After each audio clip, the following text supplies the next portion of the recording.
할렐루야. 이 시간 하나님 앞에 예배할 수 있음으로 인해서 또한 이 예배를 받아주실 하나님으로 인해서 감사와 찬양과 영광을 돌려드립니다. 충현교회 목회가 담임 목회로는 처음입니다. 저에게는 협동으로 또 부목사로 섬긴 적은 있지만 담임 목회를 할 때에는 자신의 목회 철학이 그 교회에 함께 해야만 합니다. 구체적으로 그러한 것을 나눈 적은 없지만 오늘 잠깐 이 불편함을 통해서 하나님께서 저의 마음에 주시는 또한 그러한 은혜가 있습니다. 우리 교회는 하나님 앞에 어떤 모습이어야 하는가? 하나님께서 또한 원하시는 교회의 모습은 어떠한 것이어야 하는가? 제가 오랫동안 선교 사역을 하면서 보아왔던 한국 교회 중에서 참 저런 교회는 하나님께서 기뻐하시겠다. 만약 목회를 한다면 저러한 교회, 저러한 목회가 하나님 앞에 올바르지 않는가 하는 그러한 교회를 본 적이 있습니다. 전주에 있는 안디옥 교회라고 하는 교회인데요. 한국 교회에 깡통 교회로 더 알려져 있는 그러한 교회입니다. 저도 처음 안디옥 교회를 들었을 때에 깡통 교회라고 하는 이름으로 그 교회를 소개받고 알게 되었습니다. 그 이유가 교회를 깡통으로 지었어요. 정말로. 안디옥 교회는 지방에 있는 교회 중에서 굉장히 규모가 큰 교회입니다. 그리고 그 이동희 목사님이 지금은 은퇴하셨지만 그 교회를 목회하실 때에 정말 그 바른 그런 교회관을 가지고 목회를 하셨어요. 교회에서 그 드려지는 모든 헌금은 선교를 위해서 가장 먼저 쓰여져야 된다. 그래서 교회 재정의 50%를 무조건 선교를 위해서 사용을 하고, 그리고 그 나머지를 구제를 위해서 사용을 합니다. 그리고 아주 그 작은 부분을 교회 유지를 위해서 사용을 한다고 합니다. 모든 기성교회들은 교회 재정의 대부분을 교회 유지를 위해서 사용을 하고 있습니다. 큰 건물, 그리고 그 안에서 그 이루어지는 많은 사역들, 사역이라고 하지만 교회 담 안에서 이루어지는 모든 활동들입니다. 그것을 위해서 대부분의 그 재정이 사용되고, 남는 부분을 가지고 선교를 위해서, 구제를 위해서 사용을 합니다. 물론 우리 사역이 그 재정이 척도가 되어질 수 없습니다. 하나님께서는 무엇이든지 하나님의 능력으로 행하실 수 있는 분이고, 또 하나님의 자녀인 우리들이 하나님의 사역을 감당할 때에 재정이 없어도 충분히 감당하고도 남음이 있습니다. 그러나 우리의 표현, 우리의 바라보는 그 관이 무엇인가 하는 것이 우리의 재정을 어떻게 사용하는가에 따라서 또한 보여질 수가 있습니다. 규모가 큰 교회이지만 교회 건축을 위해서 재정을 사용하지 않고, 또 그 유지를 위해서 사용하지 않기 때문에 교회 부지 위에다가 그 양철 깡통을 피워서 이렇게 지은 것처럼 그렇게 건물을 짓습니다. 짜빠로 집을 지은 거죠.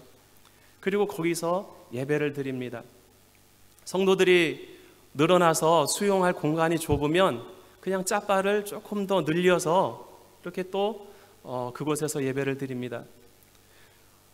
짜빠 지붕 밑에 있는 건물이 얼마나 더운지 여러분들 아시죠? 저희 선교센터도 짜빠로 지었는데 지금 이번 주에 그 폭염이 와서 31도, 32도, 내일은 33도, 내일 모레는 34도까지 올라간다고 그래요. 짜빠가 아주 뜨끈뜨끈하죠. 이 안디옥 교회가 그렇습니다. 여름에 예배를 드리면 땀이 뻘뻘 나는데 에어컨이 없다고 그래요. 지금은 모르겠습니다. 한 20여 년 전에 제가 들었었던 이야기니까.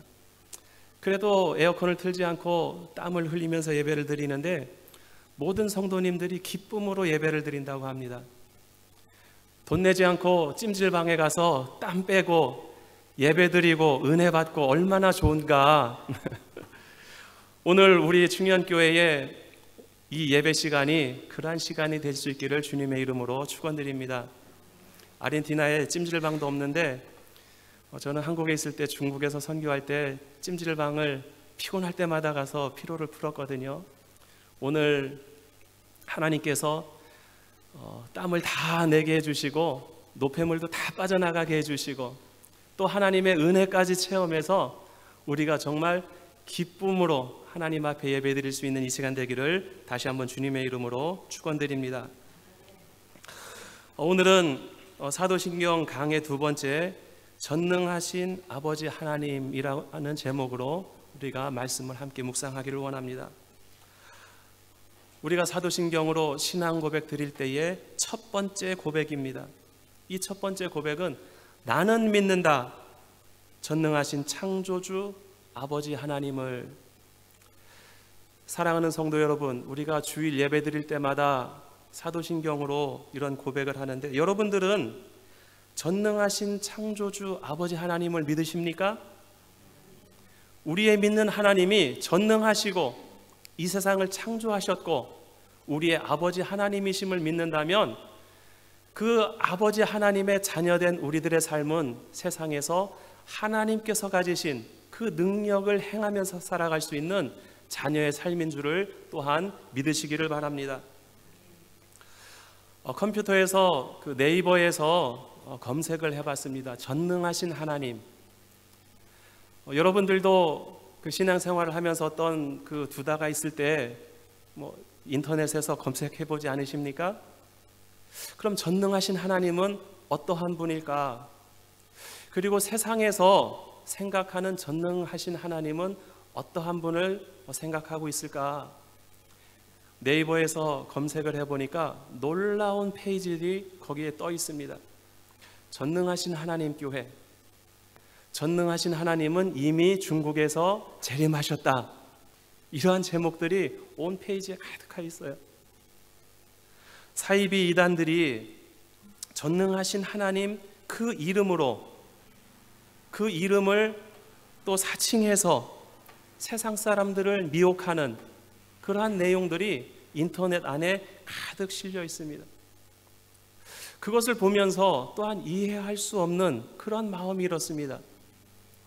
정말 얼토당토하는 이러한 것들을 띄워놓고 있는데 그것에 미혹되는 사람들이 또한 많이 있다고 하는 것입니다. 전능하신 하나님께서 행하심이 얼마나 기묘한 일인지 우리는 말씀을 통해서 항상 읽고 있습니다. 그런데 한낱 사람이 그 하나님을 사칭하고 내가 하나님이다 이렇게 이야기를 하는데 어떻게 그 말에 동조할 수 있고 또 거기에 따를 수 있고 자기의 인생을 바쳐서 그곳에 들어갈 수 있을까? 정말 이해할 수 없는 그런 마음이 일어났습니다. 하나님의 존재에 대해서는 일반 계시를 통해서 또 특별 계시인 말씀을 통해서 우리에게 알려주셨습니다. 특별히 우리 믿는 사람들은 늘 하나님 말씀을 가까이 하고 있기 때문에 그 하나님에 대해서 충분히 인지할 수 있는 그러한 능력을 가지고 있습니다. 그럼 하나님을 알지 못하는 세상 사람들, 아직 예수 그리스도를 소개받지 못한, 영접하지 못한 세상 사람들은 다를 수 있는가? 성경에서는 그렇지 않다고 말씀을 하고 있습니다. 로마서 1장 20절에 보면 창세로부터 그의 보이지 아니하는 것들 곧 그의 영원하신 능력과 신성이 그가 만드신 만물에 분명히 보여 알려졌나니 그러므로 그들이 핑계하지 못할지니라. 내가 전도를 받지 못했기 때문에 나는 하나님을 모릅니다. 그래서 나는 무지합니다. 그래서 나는 시험에 들 수 있습니다. 이 세상의 그 어떤 사람도 그렇게 핑계할 수 없다고 성경에서는 말씀하고 있습니다. 하나님이 창조하신 이 세상, 우주 만물을 바라보면 그 안에서 세상을 만드신 하나님을 누구나 만나볼 수 있다고 하는 것입니다. 그리고 하나님의 형상과 하나님의 모양대로 창조하신 우리 인간의 내면을 바라보면, 자기 자신을 바라보면 나를 만드신 하나님이 어떠한 분인지 누구도, 이 세상에 그 누구도 다 알 수 있는 그 기회를 하나님께서는 주셨다라고 하는 것입니다. 하물며 확실한 말씀으로 계시의 말씀인 성경을 주신 우리 믿는 사람들은 어떻겠습니까? 그 말씀을 비추어 볼 때에 하나님을 알 수 없는 사람은 이 세상에 그 누구도 없다라고 하는 것이 성경이 우리에게 주시는 말씀입니다. 오늘 신앙 고백의 첫 번째, 전능하신 하나님 아버지를 믿는 그 믿음은 어떠한 믿음일까? 그리고 우리가 믿는 그 하나님은 어떠한 분일까? 그 신앙 고백의 내용을 보면 하나님의 모습의 세 가지를 우리에게 말씀해 줍니다. 첫 번째로는 전능하신 하나님입니다. 그리고 두 번째로는 창조주 하나님입니다. 그리고 세 번째로는 아버지 하나님입니다. 전능이라고 하는 단어는 우리가 생각할 때에 구약적인 단어입니다. 하나님의 속성을 우리가 신학적으로 공부하면 전지전능하시다, 모든 것을 다 하시고 모든 것을 다 하실 수 있는 그러한 분이 하나님이시다. 그리고 하나님은 무소부재하신 분이다. 하나님은 시간과 공간에 제약받지 아니하시고 어느 곳에든지 언제든지 계실 수 있는, 우리와 함께 하실 수 있는 분이 바로 하나님이다. 그리고 하나님은 영원하신 분이고, 하나님은 유일하신 분이고, 하나님은 무한하신 분이고, 그리고 하나님은 변함이 없으신 분이다. 이러한 분이 우리가 믿는 전능하신 하나님이다. 이것이 모든 성경에서 우리에게 증거해 주고 계십니다. 그러나 하나님의 이러한 속성은 구약시대에 구약의 성도들이 보아왔던 그런 하나님의 모습으로 제한되는 것이 아님을 성경은 우리에게 또한 말씀을 해주고 있습니다. 이러한 하나님께서 이 세상 우주 만물을 창조하셨습니다. 오늘 우리가 읽은 성경 창세기 1장 1절 말씀은 우리 신앙의, 우리 믿음의 가장 기본적인 전제 조건입니다. 태초에 하나님이 천지를 창조하시니라. 하나님께서 태초에 이 세상의 시작 이전에 이 세상을 창조하셨기 때문에 이 세상이 시작되었고 시간도 시작되었고 우리들 자신도 시작되었다라고 하는 것입니다. 하나님이 천지를 창조하시기 전에는 땅이 혼돈하고 공허하며 흑암이 깊음 위에 있고 하나님의 영은 수면 위에 운행하시는, 그것이 태초에 이 세상이 만들어지기 전의 모습이었습니다. 바로 그때에 하나님께서 빛이 있으라 이렇게 말씀을 하셨습니다. 하나님께서 빛이 있으라 말씀하시니 빛이 생겨났습니다. 그리고 그 빛은 하나님이 보시기에 좋았더라. 그리고 하나님이 빛과 어둠을 나누사 하나님이 빛을 낮이라 부르시고 어둠을 밤이라 부르시니라. 엿새 동안의 창조 기간 중에 첫 번째 날 창조하신 것이었습니다. 하나님이 창조하신 이 창조가 우리는 쉽게 몸에 와닿지 않죠. 우리는 태어났을 때부터 그 모든 것이 있었으니까. 근데 오늘 우리가 체험하지 않았습니까? 전기를 통해서 그 빛을 비추고 우리의 편리를 도와주는 전기가 잠깐 없었습니다. 어두웠어요. 어두운 가운데 있다가 전기가 갑자기 들어오니까 밝아졌습니다. 우리는 일상생활 속에서 이런 것을 누리고 있기 때문에 이것은 그냥 당연한 것처럼 느껴집니다. 그런데 그것은 당연한 것이 아니었습니다. 잠깐 동안 전기가 없어도 우리는 불편합니다. 그런데 하나님께서 만드신 이 세상, 우주 만물, 이 세상에 있는 그 모든 것들, 그 중에 한 가지만 없다라고 한번 생각해 보십시오. 우리는 항상 그것을 옆에서 누리고 살아왔기 때문에 불편함이 없었는데, 당연히 있었고 앞으로도 당연히 있을 것이라고 생각하는데, 엿새 동안 하나님이 창조하신 것 중에 단 하루치라도 없다고 한번 생각해 보십시오. 첫째 날 만드신 그 빛이 없다면 우리는 이 세상에 어떻게 살아가겠습니까? 두 번째 날 만드신 하늘이 없다면 우리는 어떻게 살아가겠습니까? 세 번째 날 하나님께서 만드신 바다와 그리고 이 땅 위에 있는 식물들이 없다고 한다면 우리는 하루라도 살아갈 수 있겠습니까? 또한 넷째 날에 만드신 해와 달과 별들이 이 우주 안에 없다고 한다면 우리는 이 세상을 살아갈 수 있을까요? 하나님께서 그 모든 것을 다 조성하시고, 그리고 다섯째 날 이 땅의 모든 동물들을 만들어 놓으시고, 그리고 그것을 다스리면서 살아갈 수 있는 인간인 우리들을 만드셨습니다. 그리고 우리들에게 이 땅에 하나님이 창조하신 그 모든 것을 다스리라 이렇게 말씀을 합니다. 그리고 너희는 땅에 충만하라. 전능한 하나님께서 우리에게 주신 이 세상의 모든 것들이라고 하는 것입니다. 사랑하는 성도 여러분, 이 세상을 만드신 그 하나님께서 능력 있으신 분인 것을 우리는 삶의 매 순간마다 그것을 느끼고 체험하고 인정하고 또 그것을 전하는 그러한 우리의 삶을 살고 있으십니까? 그렇게 살아갈 수 있는 저와 우리 모두가 될 수 있기를 주님의 이름으로 축원드립니다.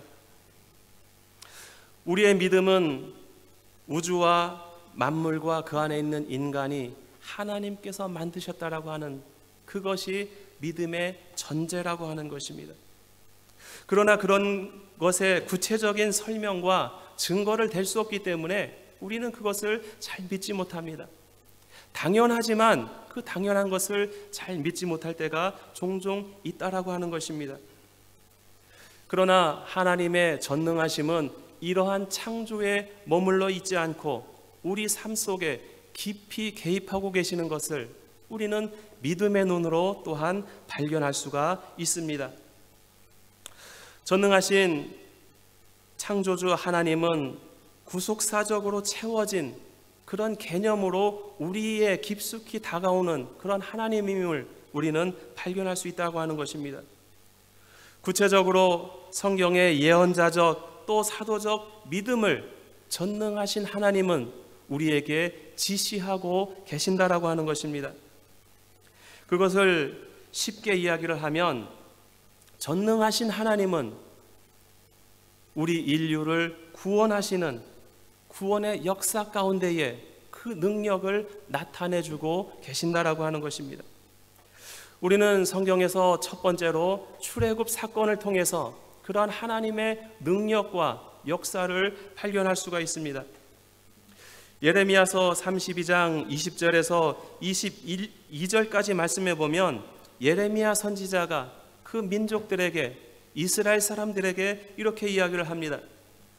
주께서 애굽 땅에서 표적과 기사를 행하셨고 오늘까지도 이스라엘과 인류 가운데에 그와 같이 행하사 주의 이름을 오늘과 같이 되게 하셨나이다.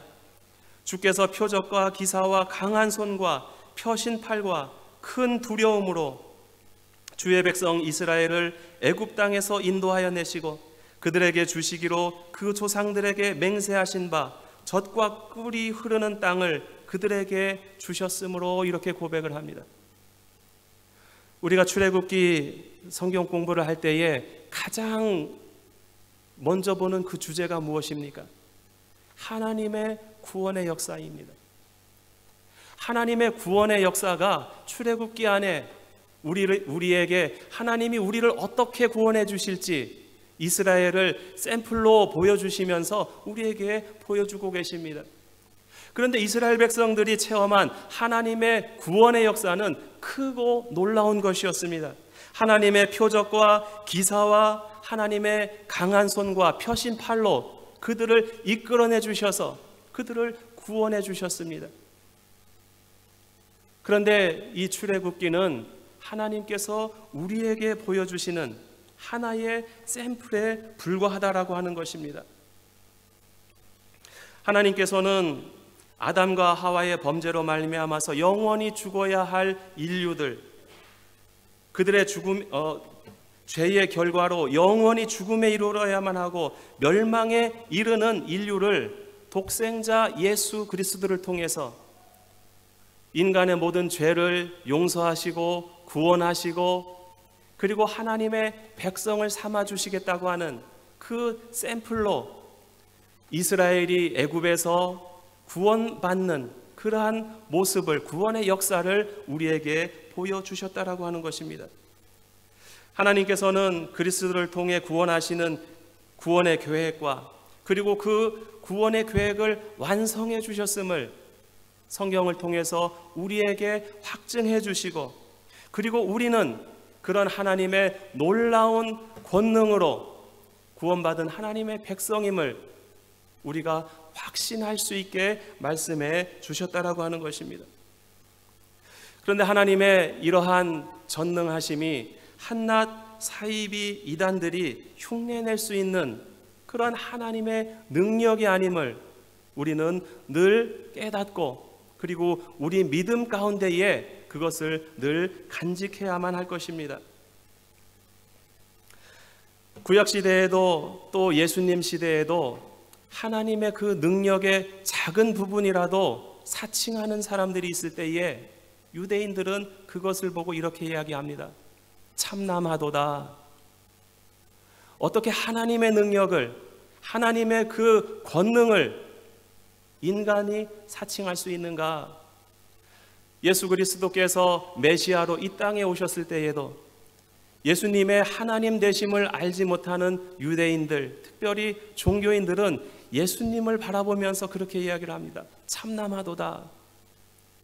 예수님께서 하나님이심을 나타내는 그 증거를 나타내실 때에도, 기사와 이적을 보여주실 때에도 그것을 보고도 하나님이심을 깨닫지 못하고 이야기를 합니다. 참남하도다. 그런데 이 땅에서 한낱 인간의 모습을 가지고 있는 우리들이 그 하나님의 그 권능을 사칭할 수가 있을까요? 그리고 그러한 모습을 보면서 정말 저 사람이 과연 하나님인가? 저 사람이 예수님인가? 우리를 혼동케 할 수 있을까요?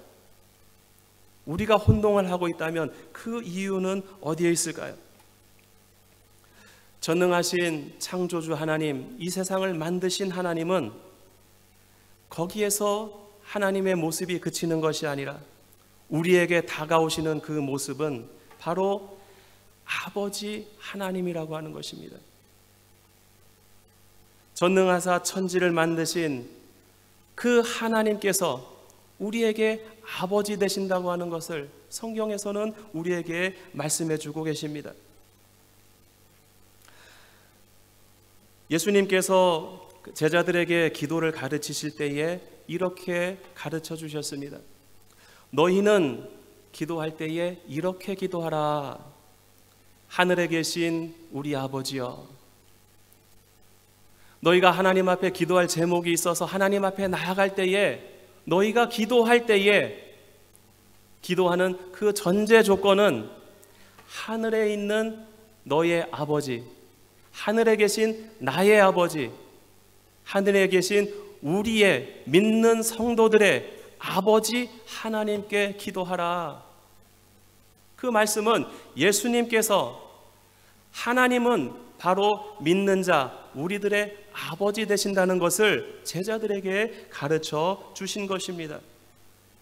이 말씀은 창조주와 피조물인 하나님과 인간의 관계가 더 이상 창조주와 피조물이 아니고 아버지와 자녀의 관계가 되었음을 우리에게 말씀해 주고 계시는 것입니다.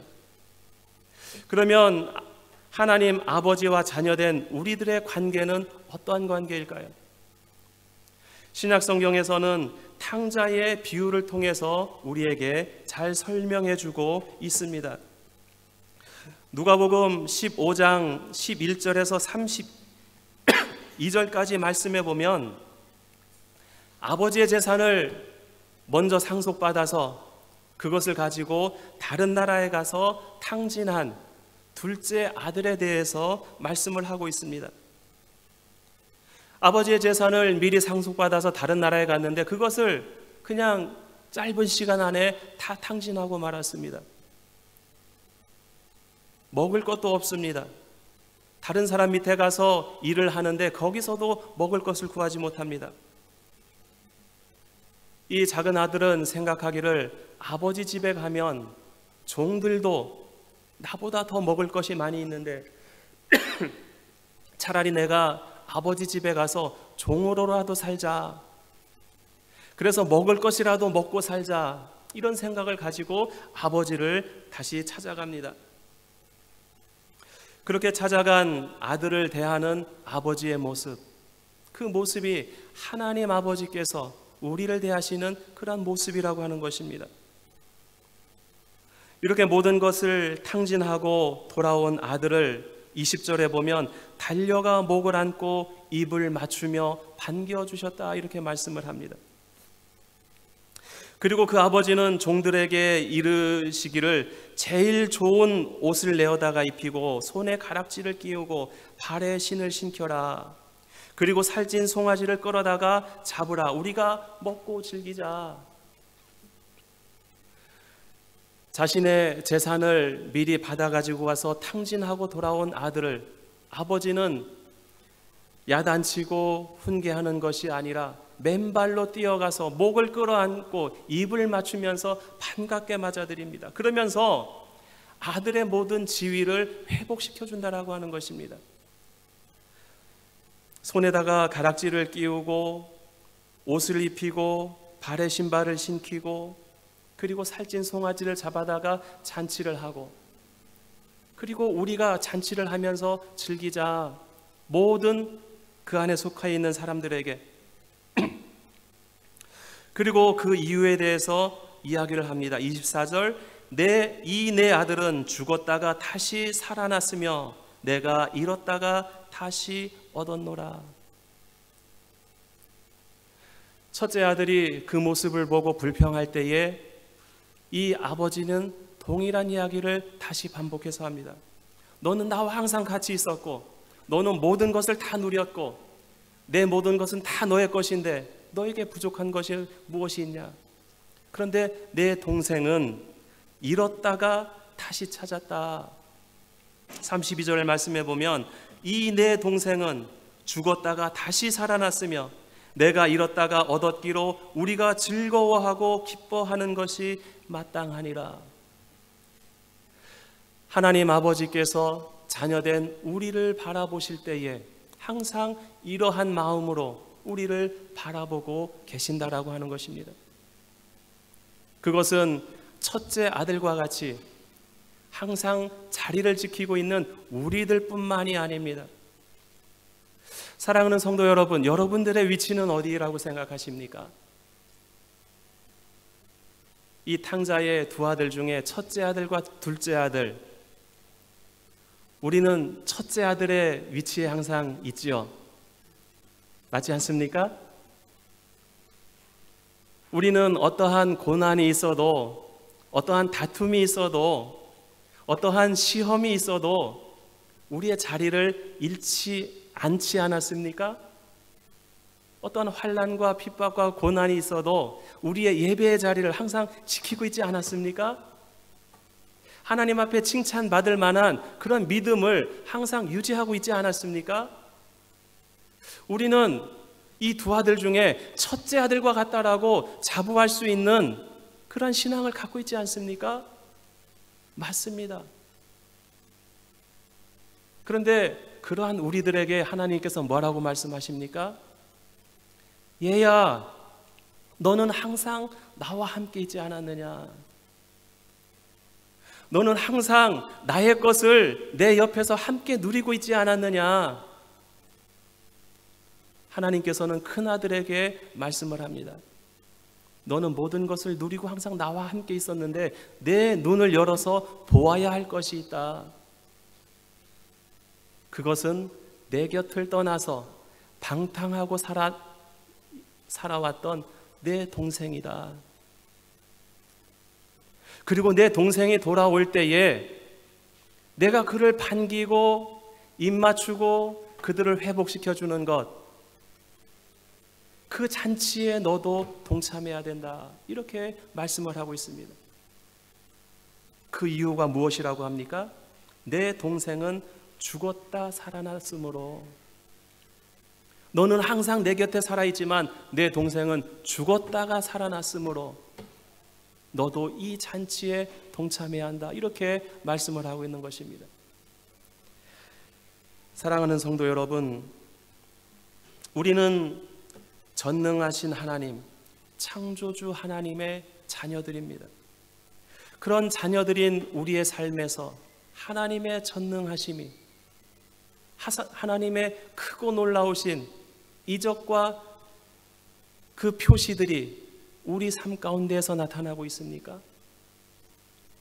만약에 그러한 능력이 우리 삶 가운데서 나타나고 있지 않다면 그 이유는 무엇이라고 생각하십니까?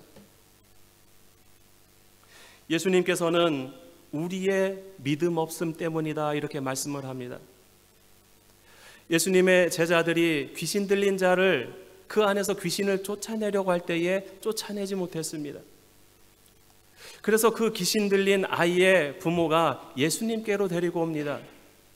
그러면서 예수님께 부탁을 합니다. 이 어린 아이의 속에 들어가 있는 귀신을 쫓아내 주십시오. 당신의 제자들에게 데리고 갔지만 능히 쫓아내지를 못합니다. 예수님께서 그 귀신 들린 아이의 귀신을 쫓아내 주시고 제자들이 예수님께 찾아와서 묻습니다. 주님, 왜 우리가 쫓아낼 때에는 이러한 역사가, 이러한 능력이 나타나지 못합니까? 마태복음 17장 20절에 의하면 이르시되 너희 믿음이 작은 까닭이니라. 진실로 너희에게 이르노니 만일 너희에게 믿음이 겨자씨 한 알만큼만 있어도 이 산을 명하여 여기서 저기로 옮겨지라 하면 옮겨질 것이요 또 너희가 못할 것이 없으리라. 또 너희가 못할 것이 없으리라. 전능하신 창조주 아버지 하나님을 믿으십니까? 우리가 매 주마다 예배 드릴 때마다 우리가 신앙 고백을 드리는 것처럼 전능하사 천지를 창조하신 하나님 아버지를 내가 믿사오며 이렇게 고백할 때에 정말 그 전능하신 하나님, 창조주 하나님, 우리의 아버지 되시는 그 하나님을 믿으십니까? 우리가 정말 믿는다 하면 우리 삶 가운데에 능력 있는 하나님의 자녀로서의 그런 능력과 권세가 우리 삶을 통해서 나타날 것입니다. 사랑하는 성도 여러분, 우리의 신앙 고백을 통해서 능력 있는 자녀의 삶을 살아갈 수 있는 저와 우리 모두의 삶이 될 수 있기를 주님의 이름으로 축원드립니다. 기도하겠습니다. 하나님 아버지, 주신 은혜를 감사드립니다. 우리는 세상의 작은 그런 일을 통해서도 놀라고 그것을 기적이라고 말하면서 세상을 바라봅니다. 그런데 이 세상을 창조하시고 우주 만물과 그리고 이 땅의 모든 것들, 그 안에 하나님의 자녀인 우리들을 보내주시고 하나님의 그 능력을 이 땅에서 행하며 살아가라고 명령하셨는데 때때로 그 하나님의 능력을 의지하지 못하고 행하지 못하고 살아가는 저희들의 연약한 모습을 바라봅니다. 하나님, 저희가 주님 앞에 신앙 고백을 드릴 때마다 전능하신 창조주 하나님, 그 하나님께서 우리의 아버지 되심을 믿습니다라고 고백할 때마다 그 고백이 우리의 믿음의 기초가 될 수 있도록 인도하여 주시옵소서. 겨자씨만한 그 믿음을 저희 가슴 속에 심어 주시옵소서. 그래서 그 믿음이 하나님의 자녀로 세상에 나가 살아갈 때에 정말 세상을 이기고도 남는, 이 땅에서 하나님의 능력과 역사를 행하는 주님의 자녀로서의 삶을 살아갈 수 있도록 하나님 축복하여 주시옵소서. 우리 주 예수 그리스도의 이름으로 기도드리옵나이다. 아멘.